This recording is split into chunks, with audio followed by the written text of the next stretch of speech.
Removing a PCIe adapter.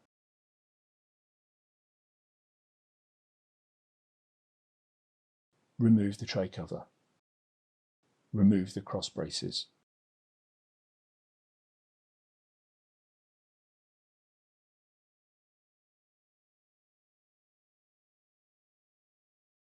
Unfasten the screw and then hold the adapter by its edges and carefully pull it out of the PCIe riser cage.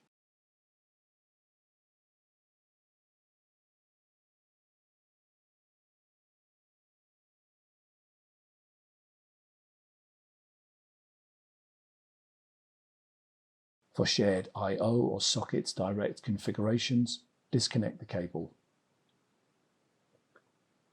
Carefully pull the two latches outward. Open the bottom cable clip cover. Remove the cable clip from the connectors.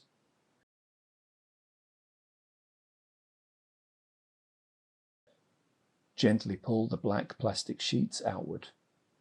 Pull the cable connectors out of the adapter.